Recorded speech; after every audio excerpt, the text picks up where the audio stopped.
Ready?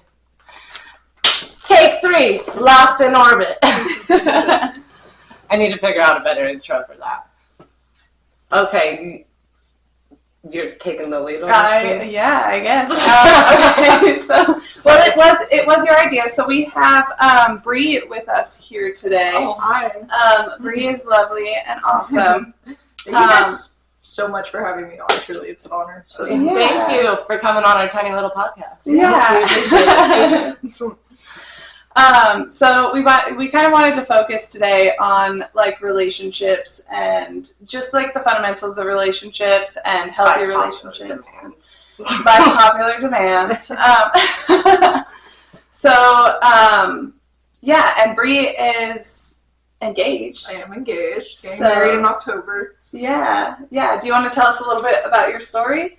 Of how I met Dan and stuff. Yeah. So Dan and I met through a mutual friend at a Cinco de Mayo party.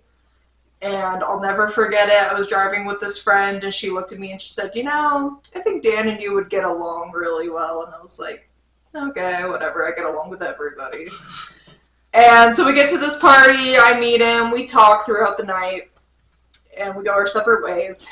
And a week later, my friend reached out to me and said he wanted my number. And I was like, okay, I guess, whatever. So gets my number, he texts me, and I live here in Carson City, and he lived in Tahoe at the time, and he was like, hey, do you want to come play volleyball? There's these volleyball courts up in Tahoe, and every summer on Wednesdays, they get a bunch of people together, and they play volleyball and bring food and drinks, and it's just a fun time that they do.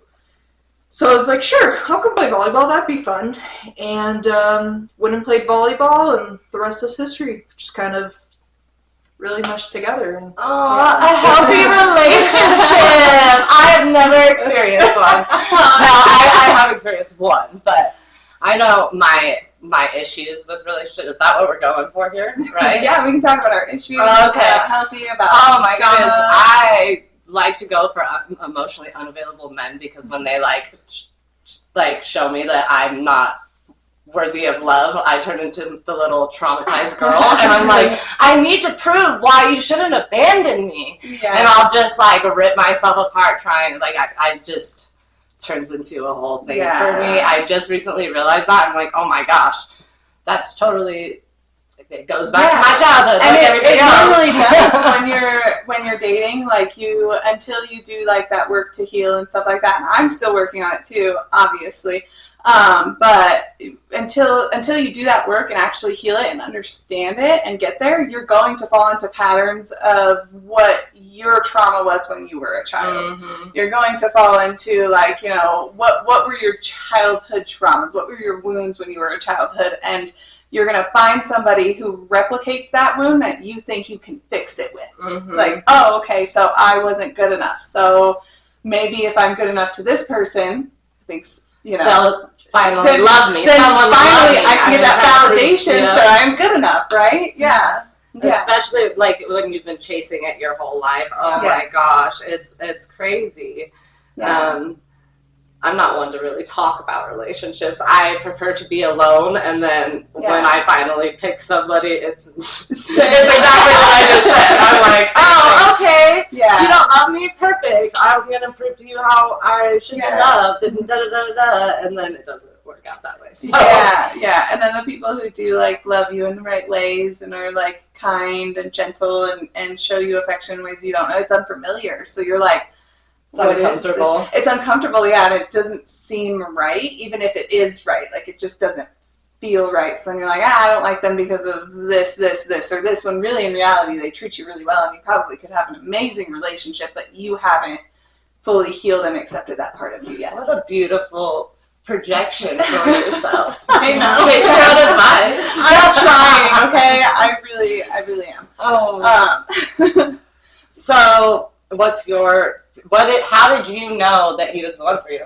That's a good question. I want to interrupt here and say, you guys are perfect for each other. If you haven't met Dan yet, but when you meet him, you're gonna look at them and be like, "Wow, that." I have a couple friends out there that it just makes sense, So, anyways, go on. No, it's okay. I don't know if I ever had And in this moment, I knew he was the one. I know some people have that moment. I don't think I ever really did. A moment that really stood out to me, though, was when we decided to move in together, because from a young age, I always kind of thought, like, I would never do that unless, like, I got engaged or got married first. But Dan really wanted to do that first. And then a year into our relationship, I was like, okay, I really don't see myself with anybody else, so we should move forward with this. And when we got our first apartment together and moved in, I was like, whoa, like, okay, I'm in this for the long haul. Yeah. Very logical. Yes. Yeah. Yeah. Yeah. So I say that was like my moment of like, okay, this is what we're doing. Yeah. That's where we're going. Okay, yeah. My problem is, yeah, I need that, like, that's the one moment, and that's probably my worst trait. No, I feel the same way. You know what? There are people that have that moment. I just personally didn't. But there are plenty of people out there that are like, yeah, you know. But there's also plenty of people in healthy relationships that are like what you just said. Yeah. Yeah. But some people have that moment. Yeah. So, just wasn't for me. That's awesome, though. Okay. You're happy. It's cool. Very happy. Yeah, Yes. you don't have to do anything like what somebody else thinks you should. Yeah. Yeah. Yeah. What was, you said you wanted to talk about something certain that you had come across? Do you remember? So, yeah, it was on a reel, and it talked about how, you know, people's actions can really show who they are. Mm-hmm. And so you have to look out for, like, little things with that, too. And one of the things that the guy had said that kind of resonated with me is, like, the way that somebody talks about other people will eventually be the way that they talk about you when things go sour. Whether you were healthy in the relationship and you didn't cause the drama, they're still going to talk about you and reverse it like you did, if that's how they talk about other people in their life that have caused drama. That's true. So, if a man tells me like more than one ex, no, even just one ex is like, oh, they're crazy and da da da, I'm always like, red flag. What did you do? yeah. And I'm always like the benefit of the doubt kind of person. Like, I'm like, okay, well, you know, it could have been, because I have been with plenty of people who are crazy like that too, and I don't go up to other people and like really express that unless we're like, you know, like me and you were really close, so like I'll express that to you guys, but I don't do it to just like everybody. I'm not like, oh yeah, that person was a crazy motherfucker, or like whatever. Yeah. But, you know, I need to, like, I need to reel that back when it comes to that, because I'm not great with just allowing people to talk about other people like that. Yeah, I don't like that either. I know, and I like I said, benefit of the doubt kind of thing, right? And I'm like, okay, yeah, maybe they were crazy, and, like, you know, if I do get close to somebody, but you never know, too, and that's why now, like, looking back on it, you need to be really analytical. It's where, like, are they talking about everybody in their life that they have a negative experience with like that? Or is it just, like, a couple of people, you know? Because you can have negative experiences with people, and it's not, like, their fault or your fault. It's just it didn't mesh. And it's going to be shown through, like, what they're saying. Yeah. It's also, like, I don't know why this crossed my mind. And I'm sorry, I know you have something to say. But it's just a quick quote where it says, is this person a bad person, or did they just do a bad thing? Yes. And because, you know, you can forgive a mistake. I can't take back if that's who you are. Yeah. You know what I mean? A mistake is like, you can come back from that. But if that's who you are, yeah, then that's who you are. I'm not a rehabilitation center at all. So please go seek therapy. Yes. No, I was just going to piggyback off of that. I'm a very big law of attraction person. Like, I really believe what you put out is what you get back. So kind of like reiterating what you were saying in a way, like, if you put out negative thoughts or put out negative feed on people, then you're going to receive that back aside a person, you know? Yeah. I've like lived by that. I completely agree with you, and 100%. Yeah. So. Yeah, I've noticed that for me, I prefer to be alone because I grew up around where men were very abusive, very, you know, violent, very, you know, that's how I grew up. Not every man in my life, but the immediate family type stuff. And so I realized recently that's why I prefer to be alone is because I'm terrified that I'm going to end up with someone like that.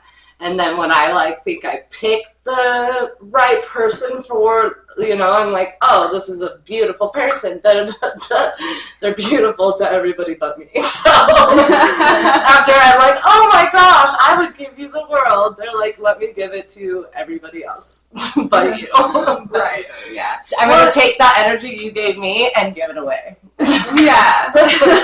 And I think that some people too, like in the beginning, it can be projection also. Yes. Right? Yes. They see what you want and they see how you are and they want you and they want what you have to give.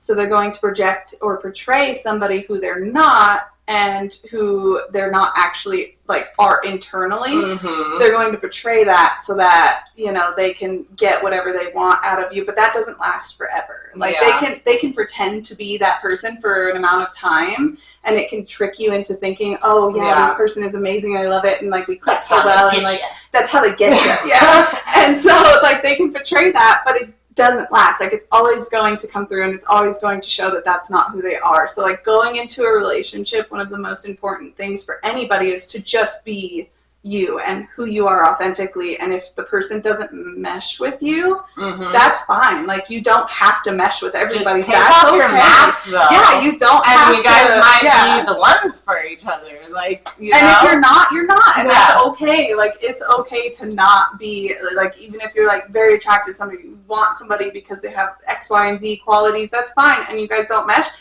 go put those qualities into yourself. If that's what you're looking for, be that person.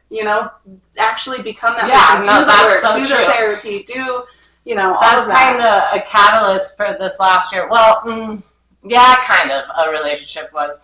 But this, all this growth was, I realized how much I projected on, in relationships or even with other people, what I was feeling internally. Because that's what it is. Unless you're doing the healing work, you're literally projecting what you are, right? And then this person's a mirror. They might not even be what you think they are, but it's because you're projecting, that's all you see. Yeah. And then you can, I don't know, I've just done it so much and I realized okay, I'm projecting that this person's terrible because I'm terrified, or something like that.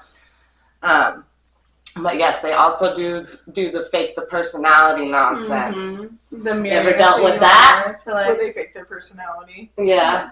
Not really. You guys gotta understand. I've only had one other boyfriend other than Dan, and we didn't really even date that long. I love you little sweet thing. You're adorable. It's funny because growing up, I never cared about getting married. I never cared about having a boyfriend. I never dreamt about having a wedding. Yeah. Mm-hmm. And which is funny that you bring that up, right? Because Dan actually was very similar. Didn't really date a lot of girls. Didn't ever really care about getting married. Didn't really ever care about having kids. And yeah. But then when I met Dan, honestly, all of that changed. I was like, okay, that's cool. Actually, so I feel maybe you did have this is the person moment. Yeah, you both were you're you guys changed my you changed my perspective on what I thought I wanted in life. Yeah. I feel like that is so important too because I feel like I had I don't know, actually never mind. I take back what I was going to say, even though you didn't hear it. I was going to say since I was a little girl, I've always no, I'm going to have this once in a lifetime kind of love, or I'm going to die alone and I'll be creepy in the forest and they'll have rumors that I'm a witch or something. Either it's one or the other. Okay. I'm not settling for mid. Bring me flowers the way I'm trying to bring you all flowers. Of the Disney movies, all of the Disney movies that we had as kids did not help that delusion at all. Oh, and I was obsessed with Disney, especially as a child. In the home I was, my escapism was TV. It was my life. Mm-hmm. From a young age, one of my first memories, I'm literally watching Beauty and the Beast on repeat. Yeah. Literally, it's crazy. Yeah. And he locks her in a tower and takes her away from everybody that she loves and cares about. It makes sense. I have Stockholm Syndrome from my father. Exactly. Or like in Sleeping Beauty, right? She's asleep and only her true love's kiss can wake her up. It's Yeah, like, she's no never even met the guy. She's never met the guy, and she didn't get consent. Like, No there's consent. no consent. Isn't she 16, bro? And Yeah. So here's a question. What's the most important thing in a relationship? I think respect, not love. Mm-hmm. You can love someone, but if they don't respect you and consider you, it doesn't matter. It's out the window. They gotta go. If they can't consider and respect you, what has love got to do? What has love got to do with it?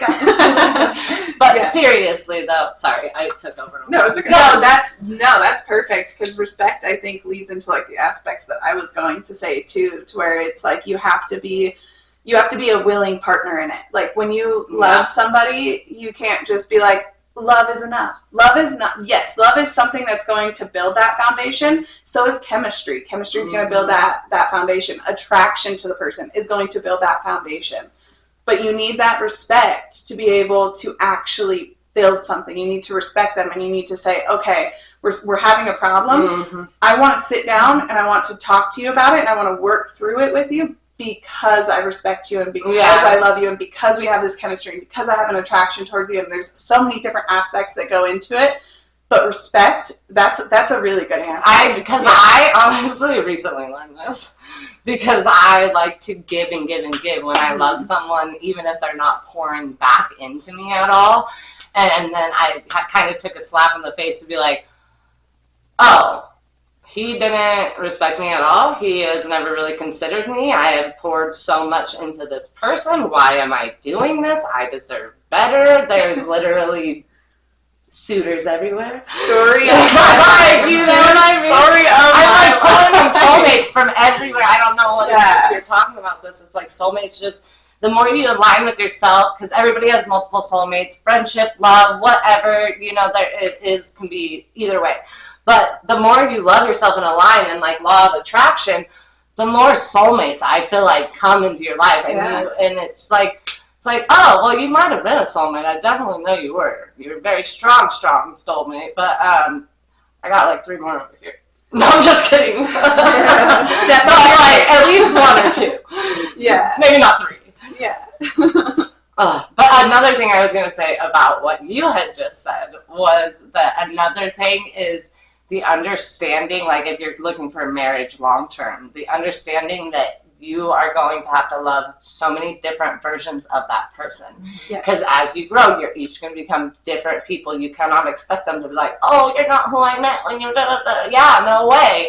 Because we all grow. You need to find somebody who's able to grow with you. Exactly. Yeah. And it doesn't necessarily mean you have to be all interested in all the same things. It's supporting and understanding and loving each version of that husband, of that wife. You know what I mean? Because they're not going to stay the same. It's a choice to, like, hey, it's you. Yeah. All versions of you. Yeah. And I'm going to respect and consider and cherish you. Yeah. The way that you're going to do the same for me. Yeah, it has to be a mutual thing, too. Mm-hmm. That's, I think, a big part of it, too, is it has to be a mutual respect and understanding of each other, and, like, a mutual respect and understanding of the growth that each other are taking. Because if it's not mutual, then one side is going to drop off and the other side is going to be left holding all of that emotional weight and all of, like, the whiplash that comes with that. Mm-hmm. And that's going to break the relationship. So it needs both aspects of that, both people to come together and say, I'm in it for you, and I'm going to continue this for you. Mm-hmm. Beautiful. Any remarks? No, I love that. And then I was just going to add on, like, I think there's the typical things that everyone talks about, right? Like trust, of course, mm-hmm. loyalty. I think something that may not be talked about as much, or maybe an unpopular opinion, would be kind of having your own separate life in a way. What I mean by that is like being able to do things by yourself, mm-hmm. not always having your partner there, like being able to hang out with your friends, being able to, you know, and I'm not like, I understand some people, maybe their significant other is all they have, and that's okay, but being able to read a book. Do something without them. But I was about to say that, like, trying to find, even if it's just like, me personally, when I do errands, I like to do it by myself. Because, like, we all have who wants to go run errands, you know? Yeah. So it's just like being able to find little things where it's like you don't always have to be with your partner, because then, you know, then you don't get to miss them. Or please don't make the thing you do, running errands, go paint, go, you know, on a hike. You know, that's her thing, not yours. But I mean, you gotta run errands, so you're gonna do it. I mean, right? Yeah. I avoid them at all. You can do that too. Whatever floats your boat. Yeah, I mean, if you're an errands gal, that's cool. Yeah. But truly, like being able to read a book, journal, pray, Yeah. like whatever that you can find by Pray. yourself. Yeah, no, and I think that it's so important for, like, because it's like 1 + 1 = 2, right? But in a relationship, it's not 1 + 1 = 2. It's 1 + 1 = 11. Because you're two coming together. Oh, I do not like that. I saw a little reel somewhere, and I was like, okay. I knew that was a Facebook. Yeah, no, it was a reel somewhere, and I was like, but that does make sense, because you're not two people coming into one. You're not two people equaling two. You're two people standing together in your own life and your own individuality, and you are still yourself, and you're still able to do things that you enjoy without that person, and you're also able to do things that you enjoy with that person. So I think it's important. That's an important aspect of a relationship too, is having that space, because too much is overwhelming. And I definitely can get overwhelmed very easily by relationships that are like too much and too close, and like I need my space too. And my thing is not errands. My thing is like I like to take a bath and do a face mask and listen to music and read a book. And like I don't want somebody doing that with me all of the time. Like sometimes, yeah. But that's like things that I enjoy doing with myself, and I like having alone time, and I like spending time with myself. But it's also like, you know, you can't be doing things like that constantly with your significant You just brought other. up a really good point about self-love too. Yeah. Yeah. I liked it. You were supposed to keep going. I'm sorry. I got sidetracked. The clap. I like it. No, it's just important to be able to like take care of yourself and have yourself individually, so that you can also support the other person. Because relationships are not 50-50. That's I think a myth. It's like sometimes somebody's going to come into it. Are you going to say 80-20? And then 40-50? Well, no, because I think sometimes it's not even that. Like both people can come in at 30-30. And then they're like, oh, what do I do? Well, 60. What do you do? Now we're 60, and where's the rest of it? You know, where's the 40% that we're missing? What are you going to do with that? Like, you can't, with two people, you need to be able to fulfill that in yourself still, too. You got that common core math going. Yeah, I'm just kidding. See, I got the 11, the 2. I know, I was like, 1 + 1 = 11. I'm like, you sound like a second grade teacher. I'm just kidding. No, kind of a little bit. Oh, I'm sorry. I'm feeling a little goofy. I wasn't sure how I felt about this relationship thing. It's not quite normally, but this was a good time. I'm enjoying it a lot. Yeah, I do agree about like, and I also think that if you can't trust your significant other to go out with their friends, then there's something wrong there. Yeah. You guys should be able to do that. You should be able to have that space. You should be able to have a healthy life outside of your relationship. Just, you know, don't prioritize that over the relationship. Yeah. But it's definitely a healthy thing. I feel like for me, if I don't feel comfortable enough for my partner to go out without me, then I think that's a deal breaker, because there's like something wrong. Obviously, there's a reason I feel that way. Yeah, like you can't trust them to do it. Yeah, and I like run from love and stuff too. So maybe is that a me problem? Do you think I don't think it is perfect time to find the one? You know what I mean? Ooh, that's a good question.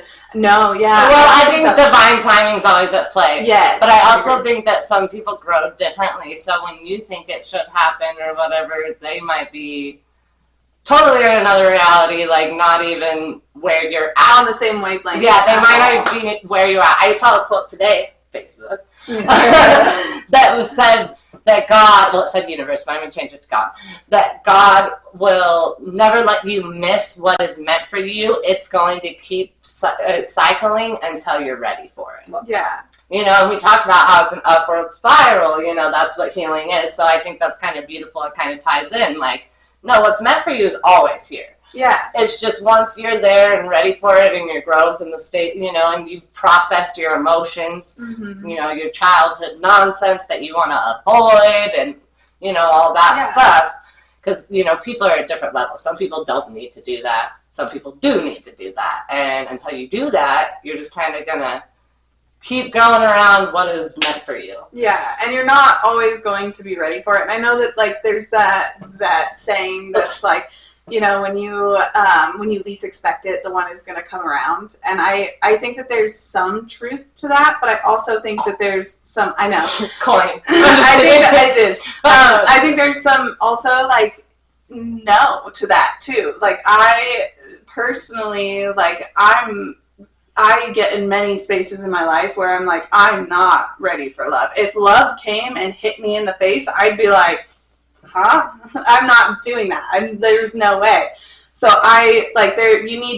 it needs to be like you're actually ready for it and maybe not searching for it and trying to find it like really hard, but you also need to have the capacity to accept it. Yes. In that moment. Yeah, the capacity because I to have accept love. So many possible amazing people because I didn't have the capacity yet. Yeah. No, I agree. Yeah. Same. I'm not going to brain fart on this podcast right now. What was I going to say? Oh, okay, it's gone. I left the building. It's just important. Gotta go home. Gotta get the hell out. It's important to have that capacity to be able to accept it into your life. Otherwise, you're not going to be able to find it, even if you're not looking. Yeah. Oh, you'll have it right in your face and still. And it'll be like, you're like, no. Don't want that. Yeah, so it has to be a mixture of things, I think, not just like that. Oh, I also think like the law of attraction kind of applies with what you're saying because I think the law of attraction only works as well if you're not like longing and yearning for it. You can't be wanting it out of a space of lack. Like, I need this or my life's not going to be great. And a lot of people looking for relationships or not looking are really looking. Yes. You know what I mean? Yes. And so it's once you really aren't longing for it and you're in a space where you're content with yourself and you're happy with yourself, that's when it's going to find you. And then, if you're me, or a lot of people I know, you'll probably ruin it. So I'm just kidding. Something will happen and it'll go wrong. So one of the two of you are going to ruin it. I'm just kidding. I'm not a pessimist. Well, actually, I literally love love. I love love. But when it comes to me, I'm not too, what's the word? Hopeful. Yeah. So I'm not good at it. Exactly. Really bad at love. Yeah. I think I picked the wrong people. That's why. I do too, yeah. We've been talking a lot, and I'm sorry. No, it's Have we okay. been talking over you? No, you're good. You got any input? You got any advice for us? Fuck-ups. No, as you kind of stated earlier, and as cliche as it is, like, truly when you least expect it, because, like, when I moved here I went to Sac State, moved here, and when I first moved here, I was very depressed. Like, it was the midst of COVID. I was at a job I really hated. I didn't know anybody. Like, I had my family, and I'm so grateful for them, but I went from having such a social life and going out every weekend and hanging out with friends and working every day to, like, moving here and having nothing. Yeah, that and it was just so hard. And then I ended up being in a really good headspace to the point where I was just like, it was the best time, like the best place I've been in a really long time. And I was just so happy with my life. And I was like, I really don't need anybody. Like, not that I was ever That's what I'm talking about. You need to be in the right space. And like I had stated earlier, like, not that I was ever really the type of person that cared about having a boyfriend or anything, but I was like, really like, I don't need anybody. Yeah. And then I met Dan, and I was like, oh no. I need you. I might like, never mind. I think I want you to save my life. Yeah. Pikachu. And that's Thank beautiful. you. That's exactly what we were just saying too. Like you need to have the capacity. You had that capacity, and you were in the right headspace for it because you were focused on you, and you weren't trying to fill a void that you had internally. Yeah. You were just like doing your thing, and then all of a sudden, this person who is wonderful for you, like just like the perfect match. And he came along, and you noticed that, and you were able to seize that opportunity because you had the capacity to do that. Yeah. I think that that's beautiful because Yours is you guys are just Thank you. And that's not always like, together. and it's kind of ironic because when I met Dan, he actually it was opposite. Like I was in the best place of my life, and he wasn't in the worst place of his life, but he definitely wasn't like in the best place either. But you know, we were able to still work that out and come together. So yeah, you know, I'm not saying that gang. Yeah, so I'm not saying like, oh, you have to be in the best place of your life to find somebody. No, I don't think but so. you just need to have that capacity to do it. You know, my mindset too is like me and my other bestie, if she even watches these, we're talking, and I was like, I would rather, because we had that guy that wanted to literally in 3 days put a ring on it and move me out and my daughter and like provide for us and all it. Yeah, I know. Yeah, it was. I was like, I don't know. I just took a look at the ring. No, I'm just kidding. I'm just kidding. You're like, it was like straight, but I was like talking to her. I was like, I don't know. Like, I would rather fall in love with a broke man like me and raise our business and our life and like, you know, become successful together than with somebody that wants to be like that, because I think that shows that through hard times we've got it. Yeah. You know, we already did this once, and when hard times hit, we got each other's back. Yeah. We know neither one of us are going to fold on each other, compared to some dude that's probably going to be like, sign this prenup, and then in 3 weeks I'm going to beat you. And you guys, I'm sorry, I have PTSD, I worry about things. But that's how I think, you know. He was giving me that vibe. I'm like, why do you want to move me in so fast? Yeah. I feel like this is really not a good idea. Not good. I thought about it, but no. Yeah. Anyone would think about it. That's a little too quick. Yeah, 3 I know. days. Yeah. It's like, a little much. Yeah, that was pretty wild. Yeah. And then he was like, by the third date, he was like, yeah, I wish you were here to do my laundry. Within 3 days? He dated like 3 days in a row. He saw me every day, 3 days in a row. And like we had fun when we were together, you know, but yeah. Too much. Too much. No. Too quick. Too much. No, too quick. yeah, it's little no. So why is he not doing his own laundry? You know, you're a grown That's a man red with flag. all this money. You might as well buy a maid. Trying to freaking. You want to stay at home wife? Just get a maid. Yeah, no, he's like, well, I can't. A maid. Mm-hmm. I'm just kidding. I just saying stuff like that. We're doing a pretty good long one. I'm enjoying it. We're vibing. It's good. Letting the conversation flow. Yeah. So we'll just like, can we cut that part out right there? The cringe part. All right. So thank you guys so much for tuning in. This is way out of what I had like expected to do, and I had such a great time. So if you guys enjoyed this and want another one, you know, about relationship, we're gonna keep doing healing, but I am down to do another one of these if you guys want to see it. So please let us know in the comments below and like it, and go to YouTube and subscribe. Mm-hmm. Soon to be on Spotify. Baby. Yes. Subscribe. All right. Anybody else got anything to say? No. Subscribe. Thank you guys. Subscribe. It's been a blast. Thank you for coming. Yeah. I'm sorry that we're quite a lot. It's okay. Next I time, enjoyed it. just come and be like, hey, something to say. Next time, Right in the I would middle. love to do like mental health or a spiritual one. I think that mental health and spirituality. I have go a lot hand to. in hand. I have a lot to say about religion. I think that would be a really interesting. I would love to do that with you, because we'll talk about this off here. Yeah. Hold on. All right. So thank you all for tuning in. Thank you guys down here. I'm going to talk to you a bit longer, but over and out. Cut it out. Gotta stop the recording. That was the cool part. It's over. Like, am I live nonstop?